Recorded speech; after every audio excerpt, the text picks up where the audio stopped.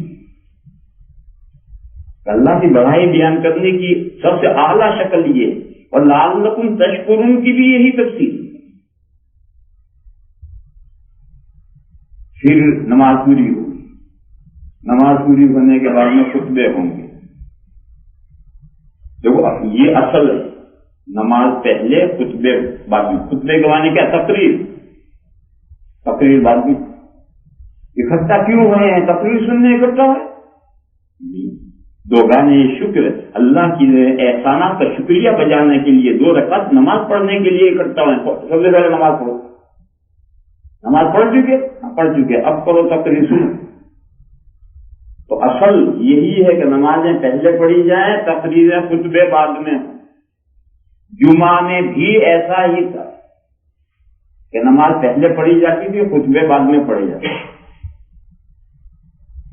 لیکن ایک واقعہ پیش آیا ہے، اس کے بعد سے جمعہ میں تبدیلی کر دی گئی کہ خطبہ پہلے کر دیا، نماز بعد میں کر دی۔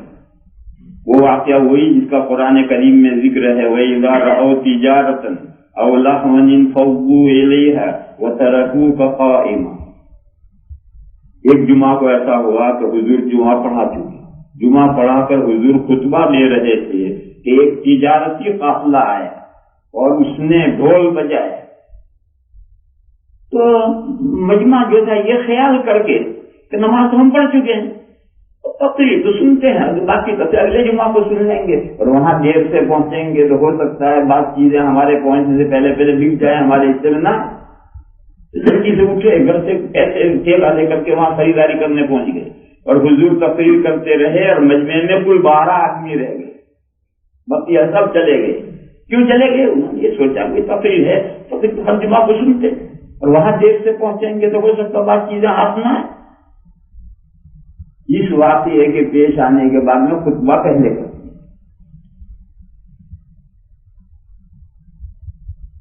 اب 2 فائدے پیش نظر، ایک تو یہ ہے کہ کسی کے آنے میں دیر ہوگی تو نماز نہیں جائے گی، خطبے کا کچھ حصہ جائے گا، اور خطبہ تو نماز کے لیے شرط ہے مگر اس کا سننا شرط نہیں۔ جمعہ کی نماز کی صحت کے لیے خطبہ تو شرط ہے، خطبہ دینا تو شرط ہے مگر اس کا سننا شرط نہیں۔ اگر جمعہ کی پہلی رکعت میں جو آخر ملتا ہے اس کا بھی جمعہ صحیح ہو جاتا ہے، اور فرض کرو سارا مجمع بہرے ہو، کوئی سنتا نہیں، سب بہروں کی گیدرنگ ہے، اور امام صاحب ڈنڈا لے کر عصا لے کر کے خطبہ دے رہے ہیں، لو سن کوئی نہیں رہا، جمعہ صحیح ہو جائے گا، جمعہ صحیح ہو جائے گا، کہ کسی نے سنا تو نہیں، سننا شرط نہیں، دینا خطبہ دینا شرط ہے۔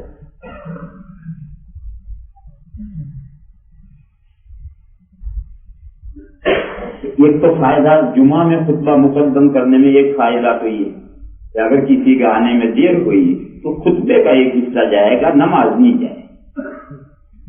اور عید میں کسی کے آنے میں دیر ہوگی، کیسے دیر ہوگی؟ اس دن تو تیری چھٹی ہے، دیر کیسے ہوگی؟ تجھے جاب پر تو جانا نہیں، پھر دیر کیسے ہوگی؟ اور سال بھر سے جس چیز کا انتظار ہو عید کا، اس عید میں کیسے دیر کرے گا کوئی، کیسے پیچھے رہے گا؟ یہ خیال بھی نہیں تھا کہ آگے زمانے میں جا کر ایسے بھی لوگ ہوں گے جو عید میں بھی دیر سے آئیں گے، 1 رکعت چلی جائے گی، 2 رکعت چلی جائیں گے، ایسے بھی مسلمان آئیں گے، تو خیال ہی نہیں ہے۔ بہرحال واقعی اگر مسلمان ہے تو وہ کیسے دیر کا، جس کا سال 6 مہینے سے انتظار ہے اس عید کا، اس میں دیر کیسے کرے؟ اس لیے عیدین کے خطبے وہیں اپنی جگہ پر پیچھے رہے، جمعہ کا پہلے کر دیا۔ کیوں؟ جمعہ ہر ہفتے کی عبادت ہے اور مشاغل کے درمیان میں ہے، جمعہ کو چھٹی نہیں۔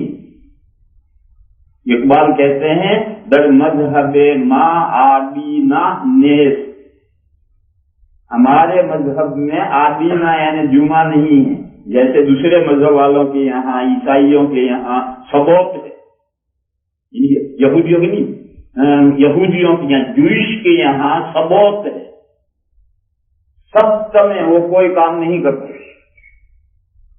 ان کے یہاں سنڈے ہے، ڈنڈے کھانے کا دن، یہ بھی اس دن کوئی کام نہیں کرتے، ہولیڈے۔ اسلام میں کوئی ہولیڈے نہیں ہے، 7 کے 7 ورکنگ ڈے، اسلام میں 7 کے 7 ورکنگ ڈے ہیں، کوئی ہولیڈے نہیں، در مذہب میں آدینہ نے، اور قرآن میں ہے اذا نودی للصلاة من یوم الجمعۃ فاسعوا الی ذکر اللہ وذروا البیع، ترازو رکھو، اذان ہوگی جمعہ کی، ترازو رکھو، چلو۔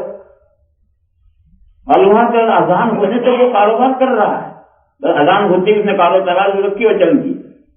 فرمایا فَإِذَا قُضِيَتِ الصَّلَاةُ فَانتَشِرُوا فِي الْأَرْضِ وَابْتَغُوا مِن فَضْلِ اللَّهِ، نماز پوری ہو جائے زمین میں پھیل جاؤ اور اللہ کا رزق تلاش کرو۔ تو بیچ میں اتنی دیر کام کی چھٹی رکھنی ہے، باقی سب کام کا دن ہے، کام کا دن ہے تو آنے میں بعض لوگوں کے دیر ہو سکے، اس لیے جو خطبہ پہلے تاکہ اگر کسی کو دیر ہو جائے تو خطبے کے دوران میں آ جائے۔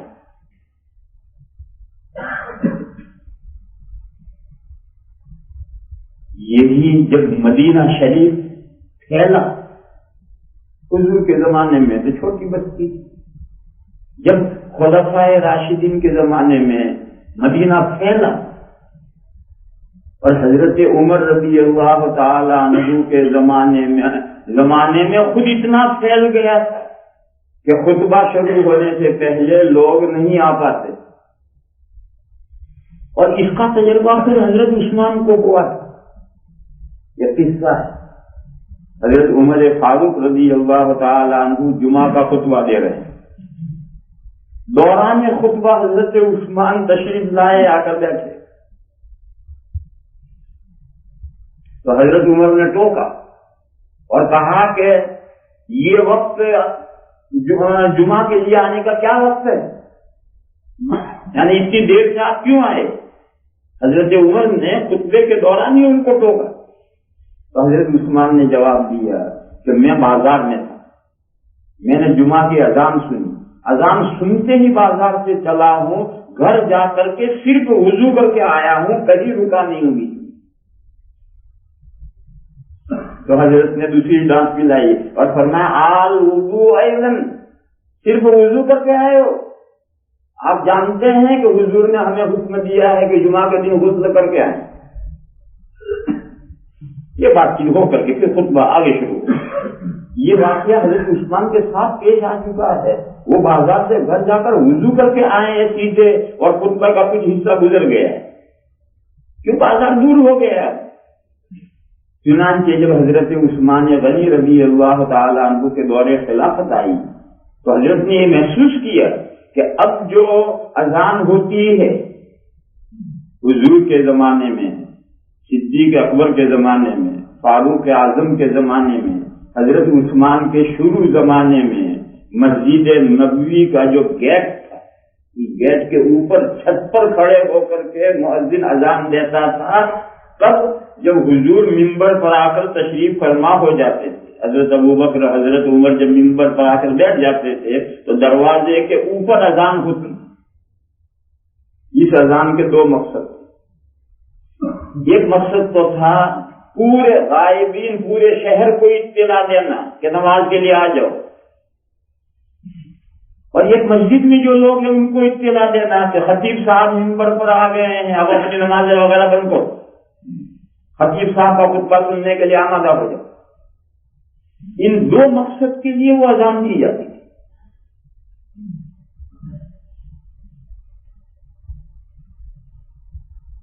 اور یہ اذان کے طریقے پر باقاعدہ ہوتی تھی۔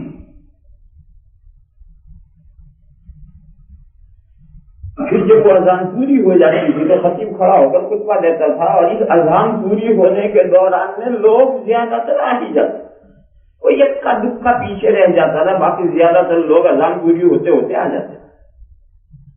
لیکن جب اور زیادہ تر تو اذان شروع ہونے سے پہلے ہی آ گئے، جو کچھ رہ گئے وہ اذان پوری ہوتے ہوتے آ جاتے۔ جب مدینہ کی آبادی پھیلی اور مدینہ کی آبادی بڑھی اور حضرت عثمان غنی رضی اللہ تعالی عنہ کا زمانہ آیا تو حضرت نے اس اذان کے جو دو مقصد ہیں، ان دو مقصد کے لیے دو الگ الگ اذانیں کر۔ ایک مقصد ہے غائبین کو اطلاع کرنا، پورے شہر کو اطلاع کرنا، نماز کے لیے آ جاؤ، اب ایک اذان صرف اس مقصد کے لیے تھی، جب صرف اس مقصد کے لیے تھی تو جہاں ہو رہی تھی وہاں سے دور ہٹائی ہوئی، اور دور بھی ہٹائی اور اونچی بھی کی۔ مدینہ کے بازار میں ایک پتھر کی چٹان تھی بہت بڑی، یا یہ کہتے ہیں کہ کسی کا اونچا مکان تھا، اس پر پتھر کی چٹان پر چڑھ کر یا اس مکان پر چڑھ کر جس کا نام حدیثوں میں زورا آیا ہے، وہاں چڑھ کر کے پہلی اذان دی جاتی۔ کیوں؟ یہ مسجد کے لوگوں کو اطلاع نہیں کرنی ہے، تو شہر کے لوگوں کو اطلاع کرنی ہے، لہٰذا اس جہاں سے حضور کے زمانے میں دی تھی وہاں سے ہٹائی آگے اور اونچی بھی کی تاکہ سارے شہر میں آواز پہنچے۔ پھر اس اذان کے بعد حضرت عثمان غنی رضی اللہ تعالیٰ عنہ اتنی دیر ٹھہرے رہتے تھے کہ ان کا یہ اندازہ ہوتا کہ اب لوگ سب آ گئے ہوں گے، تب حضرت تشریف لاتے تھے، منبر پر آ کر بیٹھتے تھے۔ اب دوسرے مقصد کے لیے دوسری اذان، یعنی مسجد میں جو لوگ ہیں ان کو یہ اطلاع کرنی ہے کہ بھئی اب تیار ہو جاؤ، اپنی نمازیں اذکار بند کرو، قرآن شریف ہوگا اوپر، جو اپنے نیت بند رہی ہے وہ جو پہلا اسٹیشن آیا وہاں سلام پھیرو، اور اب خطیب صاحب آ گئے تقریر خطبہ دینے کے لیے ان کا خطبہ سنو۔ بس اب یہی ایک مقصد رہ گیا، اس مقصد کے لیے اذان الگ کر دی۔ اس اذان کو جہاں تھی وہاں سے قریب نزدیک کھینچ دی، اندر لے لی، دروازے کے اوپر سے مسجد کے اندر لے لی۔ کیوں؟ اب دروازے کے اوپر ضرورت نہیں رہی، دروازے کے اوپر تو دی جاتی تھی پورے شہر کو اطلاع کرنے کے لیے، اس کے لیے الگ اذان ہو گئی۔ اب تو مسجد کے لوگوں کو اطلاع کرنے، اس لیے دروازے کے اوپر چڑھ کر دینے کی کیا ضرورت ہے؟ تو اب یہ مسجد کے اندر دی جانے لگی حضرت عثمان رضی اللہ تعالیٰ عنہ کے سامنے کتنے فاصلے تھے معلوم، سامنے میں یہاں بیٹھا ہوں، یہ بھی سامنے، وہ بھی سامنے، وہ بھی سامنے، وہ بھی سامنے۔ آج کل یہ طریقہ یہ چل پڑا ہے کہ مؤذن ایسی جگہ کھڑے ہو کر کے اذان دیتا ہے کہ اگر اس کے منہ میں سے تھوک نکل گیا تو امام کے منہ پر گرے۔ سامنے کا یہ مطلب سمجھ لیا، اللہ جانے کہاں یہ مطلب سمجھ لیا۔ اور اگر خدا نے خواستہ اس نے تمباکو والا پان کھا رکھا ہے تو بدبو امام سن گئے۔ میرے بھائیوں، سامنے کا یہ مطلب نہیں۔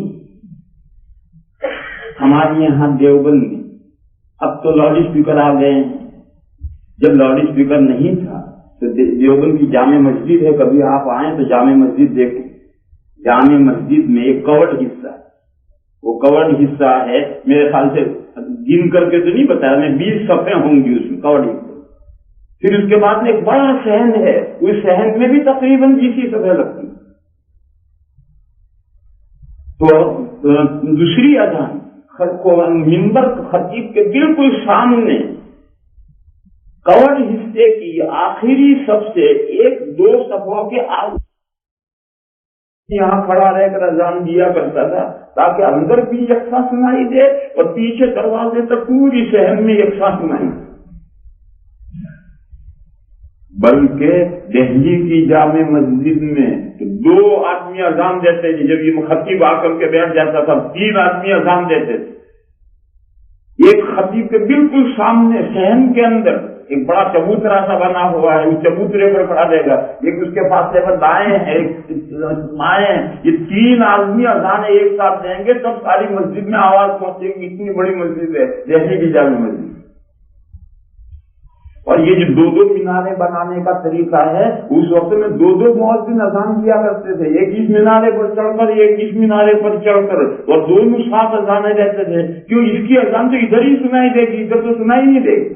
یہ 2 مینارے جو بڑی بڑی مسجدوں میں 2 مینارے ہیں، اس میں 2 مؤذن ایک ساتھ اذانیں دیتے۔